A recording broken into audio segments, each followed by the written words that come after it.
Hello students, आज मैं फिर से लेकर आई हूँ द लिविंग वर्ल्ड चैप्टर का द लास्ट टॉपिक। आज मैं इस वीडियो को, इस लेक्चर को कंप्लीट करने वाली हूँ। इसमें जो भी टॉपिक्स हमारा लेफ्ट रह चुका है उन टॉपिक्स को आज मैं ख़त्म करने वाली हूँ। तो क्या क्या हम लोगों ने पढ़ लिया था? हम लोगों ने अपना लास्ट टॉपिक पढ़ा था अबाउट टेक्सोनोमिक कैटेगरीज के बारे में। टेक्सोनोमिक कैटेगरीज 7 होते हैं टोटल। 7 का नाम मैंने आप लोगों को बता दिया था और उन 7 नामों में मैंने और क्या बताया था आपको कि उन 7 नामों को हम लोग अगर सेपरेट बोले तो each names are called taxa. ठीक है, each names are called, each categories of taxonomic categories are called taxa. और सारे टेक्सोनोमिक कैटेगरीज को कलेक्टिव रूप से हम लोग टेक्सॉन कहते हैं। ठीक है, टेक्सॉन कहा जाता है। और इस प्रोसेस को, जिस प्रोसेस से इन टेक्सोनोमिक कैटेगरीज को अरेंज किया जाता है इवन असेंडिंग ऑर्डर में या डिसेंडिंग ऑर्डर में, इस प्रोसेस को हम लोग हायरार्की ऑफ टेक्सोनोमी कहते हैं। ठीक है, या टेक्सोनोमिक हायरार्की कहते हैं। तो ये सब कुछ इंपॉर्टेंट टर्म्स थे इस टॉपिक में। ठीक है, इसके बाद मैंने आप लोगों को बताया था कि टेक्सोनोमिक कैटेगरीज जिस हिसाब से अरेंज रहते हैं अप टू किंगडम से ले करके स्पेशीज तक 7 कैटेगरीज होते हैं। उन 7 कैटेगरीज में हम लोग क्या देखते हैं कि किंगडम से स्पेशीज की ओर जैसे जैसे हम लोग जाते हैं वैसे वैसे सिमिलैरिटीज़ बिटवीन ऑर्गेनिजम्स का कॉमन सिमिलैरिटीज़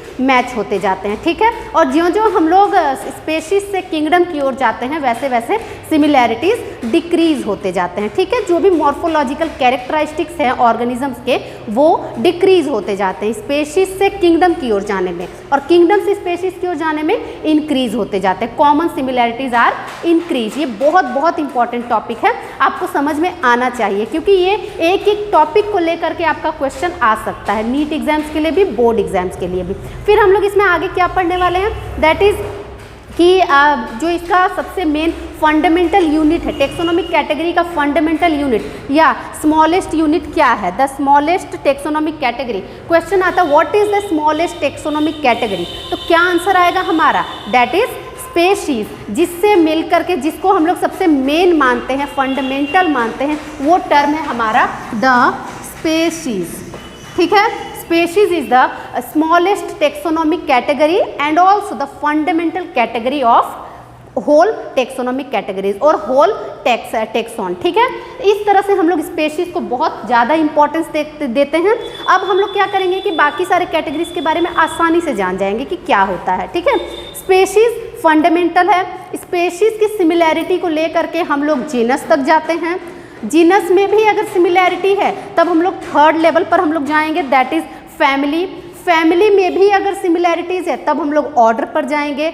ऑर्डर में भी अगर सिमिलैरिटी है तब हम लोग नेक्स्टली द क्लास पर जाएंगे।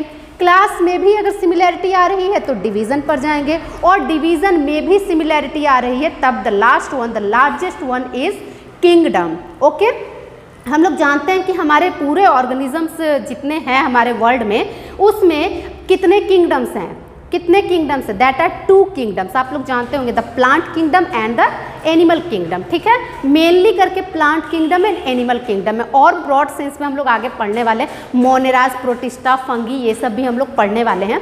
लेकिन मेनली करके अगर हम लोग एक किंगडम की बात करें, बड़ा साम्राज्य, तो plant kingdom and animal kingdom है। ठीक है, तो ये जो टर्म्स हैं ये बहुत ज़्यादा ब्रॉड सेंस में हम लोग कहते हैं। ठीक है, largest category of taxonomic category या largest taxa of taxonomic categories हम लोग कह सकते हैं। ठीक है, इसको थोड़ा बेसिकली आप लोग समझने की कोशिश कीजिए टॉपिक को। ठीक है, थोड़ा सा टफ लगेगा लेकिन समझ जाने पर बहुत ज़्यादा टफ नहीं है ये थिंग। अब देखिए इसमें जो हम लोग पढ़ने वाले हैं, सबसे पहले हम लोग स्पेशीज के बारे में थोड़ा सा बहुत डिटेल पढ़ने वाले हैं, और साथ ही साथ एक और टॉपिक इसमें क्वेश्चन के रूप में आता है फॉर नीट एग्जाम्स के लिए कि ईच टेक्सा के लिए क्या वर्ड्स यूज किया जाता है। ठीक है, ऐसा एक टॉपिक रहता है, that is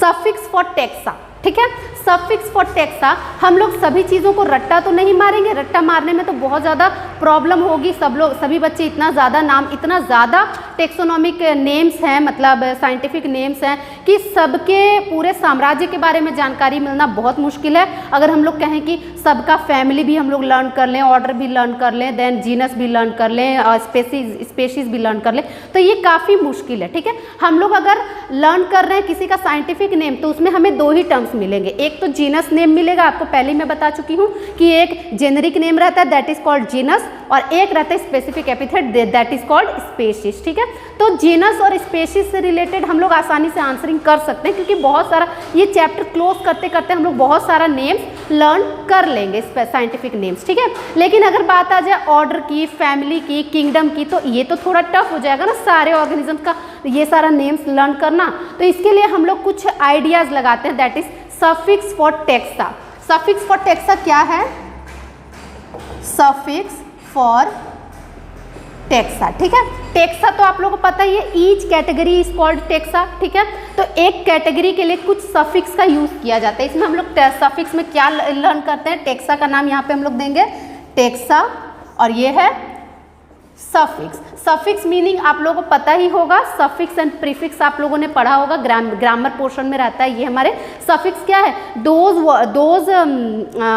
part of word that are included after the word. ठीक है, किसी वर्ड के बाद में इंक्लूड होने वाले शब्द समूह को हम लोग सफिक्स कहते हैं। ठीक है, तो यहाँ पे क्या है हमारा टेक्सा है, अगर डिवीजन है टेक्सा, तो डिवीजन के लिए ज़्यादातर सफिक्स क्या यूज किया जाता है? That is phyta. ठीक है, फाइटा। देन अगर हमारा सफिक्स है टेक्सा है class, then suffix should be opsida, phyceae या एई। ठीक है, देन अगर हमारा टेक्सा है order, then suffix should be ales.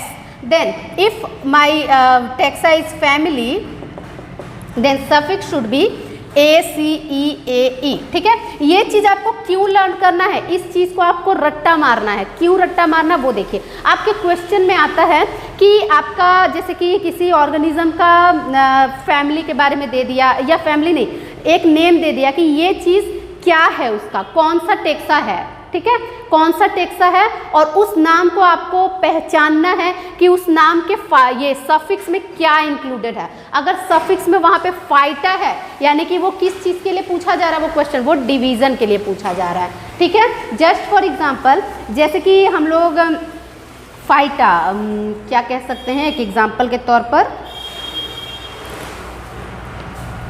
एक ए वाला एग्जांपल हम लोग ले लेते हैं। क्लास में आता है ए। ठीक है, क्लास में आता है जैसे कि मैंगो के लिए हम लोग ले लेते हैं। मैंगो में आपका दे दिया है कि मैंगो का एक टेक्सा है जो कि डाइकोटिलेडनी है। ठीक है, डाइकोटिलेडनी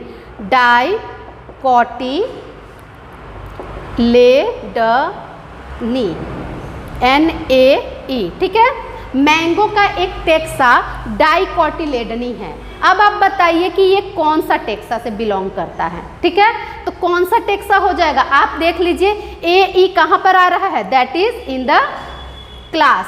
तो ये क्या चीज़ है मैंगो का? ये है क्लास। ठीक है, ये कौन सा टेक्सोनोमिक कैटेगरी है या कौन सा टेक्सा है? तो ये है क्लास। मैंगो का क्लास होता है डाइकोटिलेडनी। ठीक है, इस तरह से आपको ये टर्म्स लर्न करने हैं। ठीक है, ऐसा किसी भी टर्म के लिए आपका क्वेश्चन आ सकता है, नीट एग्जाम्स के लिए भी। ठीक है, बोर्ड एग्जाम्स के लिए भी, नीट एग्जाम्स के लिए भी। अब देखिए इसमें और एक चीज़ हम लोग को क्या पढ़ना है, स्पेशीज और जीनस को लेके बहुत से लोगों को काफ़ी ज़्यादा डाउट्स होते हैं। ठीक है, क्या है, हम लोग को बस सिंपल सी बात लर्न करनी है कि species are the fundamental categories. ठीक है, जो कि शुड बी सिमिलर। ठीक है, ज़्यादातर अगर ऑर्गेनिजम्स मॉर्फोलॉजिकल सेम है तो उनका स्पेशीज सेम रहता है। ठीक है, लेकिन खास करके स्पेशीज हम लोग किसे कहते हैं? एक पर्टिकुलर नेम को कहते हैं स्पेशीज। ठीक है, पर्टिकुलर नेम को स्पेशीज कहते हैं, जो कि सबका अपना अपना होता है। ठीक है, सबका अपना अपना होता है। और ज़्यादातर हम लोग जो थिंग्स को मैचअप करते हैं कि ये एक ही कैटेगरी का होगा, वो हम लोग जीनस से मैचअप करते हैं। ठीक है, मैचअप करते हैं हम लोग जीनस से। Just for example horse and donkey, आप लोग सोचते होंगे कि हॉर्स एंड डोंकी तो देखने में एक जैसा लगता है कि नहीं? देखने में एक जैसा लगता है। ठीक है, लेकिन उसे हम लोग ऐसे मॉर्फोलॉजिकली तो पहचान ही जा रहे हैं कि एक जैसा है। अब उनका साइंटिफिक नेम आप सुनिए। हॉर्स का साइंटिफिक नेम होता है इक्वस कैबेलस। ठीक है, इक्वस कैबेलस। और यही डोंकी का क्या होता है? Equals acinus. ठीक है, तो इन नामों से आप लोग समझिए, इक्वस इक्वस कैबेलस, ठीक है, और इक्वस एसिनस, ये दो नाम हैं।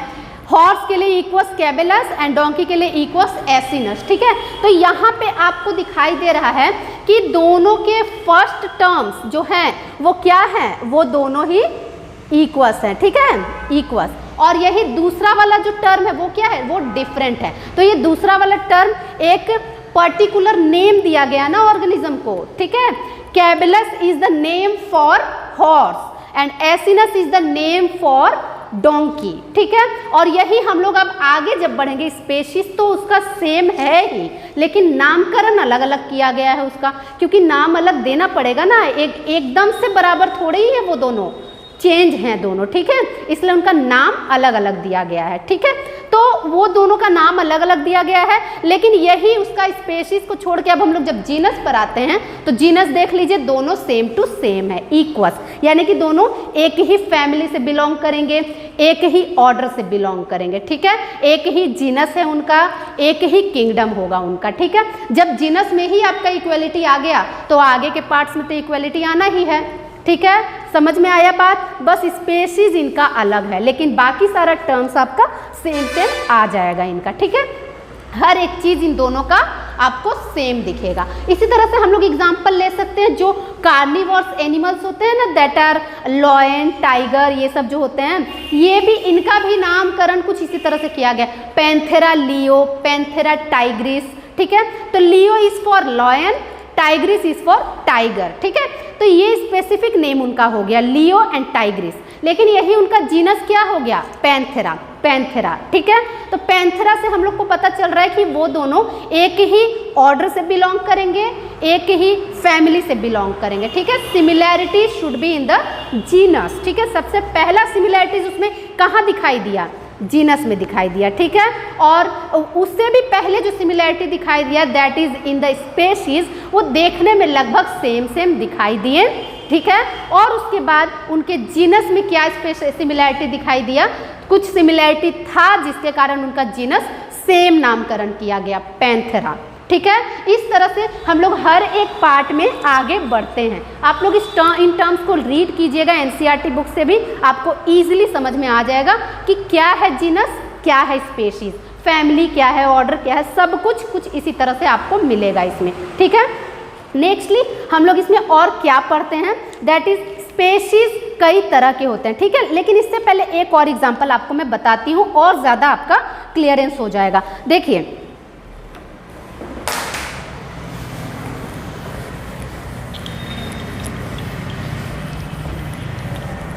देखिए टेक्सोनोमिक कैटेगरीज का जो टर्म्स आता है दैट आर, एक आ गया हमारा किंगडम,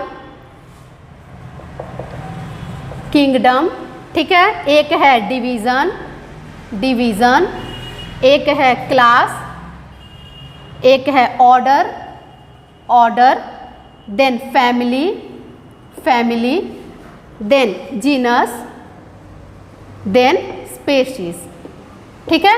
इस तरह से सारे ये कैटेगरीज को हम लोग डिवाइड कर दिए। अब देखिए हम लोग किंगडम लेते हैं प्लांटी, प्लांटी, ठीक है। हमने प्लांटी किंगडम लिया। प्लांटी किंगडम के आप लोग जानते हैं कि टोटल 4 टर्म्स होते हैं, 4 पार्ट्स होते हैं, that are bryophyte, pteridophyte and gymnosperm and angiosperm, ठीक है। ये सारे टर्म्स होते हैं, जिसमें से हम लोगों ने एक टर्म सिर्फ लिया, दैट इज एंजियोस्पर्म। डिवीजन में आ गया एंजियोस्पर्म, ठीक है। एंजियोस्पर्म के बाद एंजियोस्पर्म का भी 2 कैटेगरीज होता है, दैट इज मोनोकोटिलेडनी एंड डाइकोटिलेडनस। तो एंजियोस्पर्म का भी हमने क्लास में एक टर्म लिया, दैट इज डाइकोटिलेडनस, डाइकोटिलेडनस, ठीक है। देन डाइकोटिलेडनस का भी हम लोगों ने 2 भाग किया, ठीक है। 2 भाग करते हैं हम लोग, दोनों भागों में से एक भाग उसका आगे कंटिन्यू होगा, दैट इज ऑर्डर में जाएगा। अब ये ऑर्डर में जाएगा, दैट इज पॉलीमोनाइल्स एंड सेपिडेल्स, ठीक है। पॉलीमोनाइल्स एंड सेपिडेल्स, जिसमें से हम लोग पॉलीमोनाइल्स को लेते हैं, मोनाइल्स को लेते हैं, ठीक है। और दूसरे वाले टर्म को हम लोग स्किप कर रहे हैं क्योंकि एक ही से हम लोग का आगे बढ़ेगा टर्म्स, ठीक है। कैसे कनेक्शंस है एक दूसरे में वो मैं आप लोग को बस बता रही हूँ, ठीक है। पॉलीमोनाइल्स, पॉलीमोनाइल्स फिर दो भागों में बटा, दैट इज फैमिली, दो फैमिलीज में बटा। दो फैमिलीज में एक फैमिली आता है सोलानेशिया और एक फैमिली आता है कॉन्वो वॉलसनेशिया, ठीक है। तो एक हम लोग इसका लिए फैमिली दैट इज सोलानेशिया, ठीक है, solanaceae. Then solanaceae is further divided into 3 genus, ठीक है। 3 जेनस में सोलानेशिया डिवाइड किया। तीनों जेनस से हम लोग को कोई मतलब नहीं है, एक जेनस को हम लोग आगे कंटिन्यू करेंगे, दैट इज सोलेनम, ठीक है। एक जेनस हमारा कंटिन्यू हुआ सोलेनम, ठीक है, सोलेनम कंटिन्यू हुआ। अब सोलेनम का भी अलग अलग नाम आया, दैट इज स्पेशीज। स्पेशीज में क्या क्या नाम आया देखिए, solanum, solanum, nigrum, nigrum, solanum, tuberosum, tuberosum, then solanum melongena, ठीक है, सोलेनम मेलोंगेना। तीनों नाम आपको दिखाई दे रहा है, 3 नामों में ये सोलेनम डिवाइड हुआ। अब देखिए कि इसका कॉम्बिनेशन किस तरह से है। यहाँ पर हमारा सिर्फ स्पेशीज में आपको डिफरेंस दिखाई दिया, ठीक है। स्पेशीज में क्या डिफरेंस दिखाई दिया, नाइग्रम हो गया, नाइग्रम इज फॉर मकई, ठीक है, जो हम लोग मक्का कहते हैं, so tuberosum is for potato, then melongena is for brinjal, ठीक है। तो ये तीनों ही टर्म्स हमारे एक दूसरे से रिलेटेड टर्म्स है। कैसे पता चल गया, हमें सेकेंड स्टेप में ही पता चल गया, दैट इज जीनस में ही पता चल गया। तीनों का जीनस सेम है, सोलेनम सोलेनम सोलेनम, ठीक है। फिर हम लोगों ने और जब आगे बढ़ने की कोशिश की तो तीनों का फैमिली भी सेम है, दैट इज सोलानेशिया सोलानेशिया सोलानेशिया, ठीक है। देन हम लोग और आगे बढ़े तो तीनों का ऑर्डर भी सेम है, पॉलीमोनाइल्स पॉलीमोनाइल्स पॉलीमोनाइल्स। देन हम लोग और आगे बढ़े तो डाइकोटिलेडन डाइकोटिलेडन डाइकोटिलेडन। फिर हम लोगों ने डिवीजन में गए, तब एंजियोस्पर्मा एंजियोस्पर्म एंजियोस्पर्म। देन हम लोग किंगडम में गए, दैट आर प्लांटी, यानी कि ये तीनों टर्म्स एक दूसरे से रिलेटेड थे। हम लोगों ने कैसे पता लगाया, सबसे पहले इनके स्पेशीज को हम लोगों ने चेक किया। स्पेशीज हमें एक जैसे दिखाई दिए कि ये सब तो सब्जियां बनाने के ही काम आते हैं, खाने में ही काम आते हैं, ये सब मे बी ये सब प्लांट होंगे, ठीक है, हम लोगों ने समझा। फिर उसका जीनस हमें पता चला सोलेनम, फिर उसके बाद तो सारा का सारा टर्म्स ही उनका सेम रह गया, ठीक है। इस तरह से हमें ये पता चला। ऐसे हर एक ऑर्गेनिजम्स का हम लोग पता लगा सकते हैं, ठीक है। अब हम लोग चलते हैं इसके और भी टॉपिक्स में, दैट इज द स्पेशीज को लेकर के और भी बहुत से बच्चों में कंफ्यूजन रहता है। स्पेशीज का और तरह का क्वेश्चन आता है। एक आता है स्पेशीज कितने तरह के होते हैं, ठीक है। स्पेशीज कितने तरह के होते हैं, एक होते हैं एलोपैट्रिक स्पेशीज, ये सब मैं शॉर्टकट में आप लोग को बता दूं, एलोपैट्रिक स्पेशीज, ठीक है। इसे मैं ऐसे ही शॉर्टकट में बता दे रही हूँ। एलोपैट्रिक स्पेशीज वो स्पेशीज होते हैं जो कि ज्योग्राफिकल आइसोलेशन के कारण बनते हैं, ठीक है। एक जगह पे कई सारे लोग रह रहे थे, ठीक है, कई तरह के ऑर्गेनिजम्स रह रहे थे, वहीं पर आ गया बीच में एक भूस्खलन आ गया, ठीक है, किसी तरह का ज्योग्राफिकल चेंज हुआ, ज्योग्राफिकल बैरियर बन गया, ठीक है। तो बैरियर बनने के कारण क्या हो जाएगा, कुछ लोग कुछ ऑर्गेनिजम्स एक साइड चले जाएंगे, कुछ ऑर्गेनिज्म दूसरे साइड चले जाएंगे। इससे क्या होगा कि स्पेशीज का रिप्रोडक्टिव प्रोसेस जो है वो चेंज हो जाएगा और स्पेशीज डिफरेंट हो जाएंगे, ठीक है। अलग अलग डिफरेंट स्पेशीज इसमें बन जाएंगे। मान लेते हैं इसे एक जगह पे ए लोग थे, ठीक है, एक ए ऑर्गेनिजम्स थे, ये दोनों अलग अलग पार्ट में बट गए, बीच में एक भूस्खलन हुआ किसी तरह का, मान लीजिए एक पर्वत आ गया, एक माउंटेन आ गया, एक रिवर आ गया किसी तरह का, तो यहाँ पे दोनों दो भागों में बट गए, जिसमें से ए वाले ए रह गए और दूसरे ए वाले यहाँ पे बी स्पेशीज में कन्वर्ट हो गए, ठीक है। अलग अलग ऑर्गेनिजम्स का बनना, नए नए स्पेशीज का बनना एलोपैट्रिक होता है, ठीक है, बाय ज्योग्राफिकल आइसोलेशन। यही हम लोग दूसरा टर्म देखते हैं, दैट इज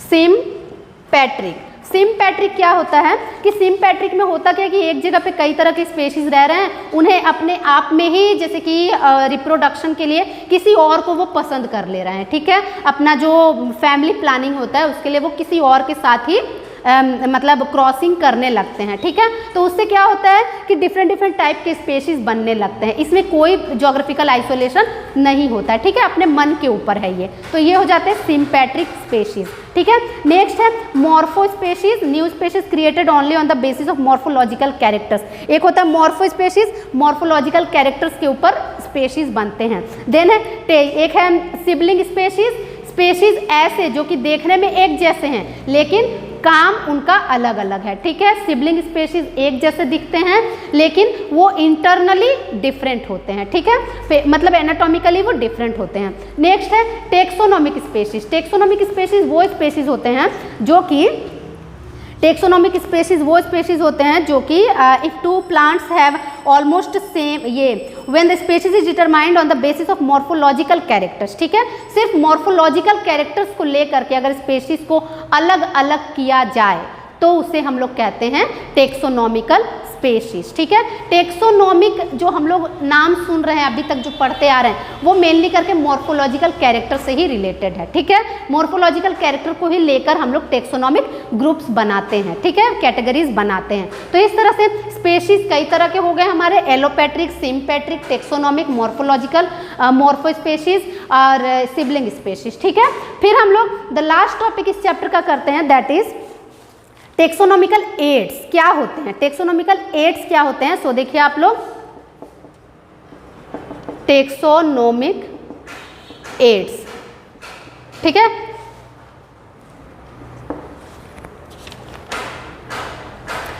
क्या होते हैं टेक्सोनोमिक एड्स? ऐसे थिंग्स या ऐसे मतलब क्या कह सकते हैं, ऐसे प्रिजर्वेशंस, एक तरह से ऐसे थिंग्स जिससे हम लोग टेक्सोनॉमी के बारे में जानकारी ले पाते हैं, ठीक है। मतलब जो बायोलॉजिकल नेम्स वगैरह है ना, ऑर्गेनिजम्स के बारे में फुल जानकारी जिनसे हमें मिल सकती है उन्हें हम लोग टेक्सोनोमिक एड्स कहते हैं, ठीक है। ये टेक्सोनोमिक एड्स कई तरह के होते हैं, ठीक है। आपके एनसीईआरटी में भी ये गिवन है, दैट इज एक है द हार्बेरियम, हार्बेरियम, ठीक है। एनसीईआरटी बुक में आप लोग को इसका ड्राइंग्स भी दिखेगा। एक है हार्बेरियम। हार्बेरियम क्या होता है? हार्बेरियम वो प्लेस है, herbarium is the place in which organisms को, ऑर्गेनिजम्स नहीं कह सकते, प्लांट्स को, एक्चुअली में प्लांट्स को, ठीक है, प्लांट्स के लिए हार्बेरियम होता है। प्लांट्स को बहुत ही सिक्योर ढंग से रखा जाता है। क्या किया जाता है कि उनको लेकर के, उनके लीफ को, पत्तियों को लेकर के, उनके पार्ट्स को लेकर के प्रेस करके और किसी शीट पर, ठीक है, बुकलेट पर, शीट पर उसे चिपका के रखा जाता है और साथ ही साथ उसका सारे चीज़ों के बारे में लिखा जाता है। उसका साइज़ क्या था, उसका कलर क्या था, उसकी खोज किसने की थी, साइंटिस्ट का नाम, ये सब उसका मेंशन किया रहता, हाइट वगैरह उसमें मेंशन किया रहता प्लांट के बारे में, ठीक है। और प्लांट का साइंटिफिक नेम भी उसमें गिवन रहता है। तो herbarium is the place in which the plant should be preserved by the sheet, ठीक है, शीट के थ्रू उसको प्रिजर्व करके रखा जाता है। क्लियर है? नेक्स्टली हम लोग द सेकेंड वन टर्म करेंगे, botanical gardens. Botanical gardens, botanical gardens क्या है? ऐसी जगह, एक तरह से यहाँ पे क्या किया जाता है कि प्लांट्स को, बोटानिकल मीन्स प्लांट्स, ठीक है, प्लांट्स को इन जगहों पर सिक्योर करके रखा जाता है। कैसे प्लांट्स को? एंडेंजर्ड प्लांट्स को, ठीक है।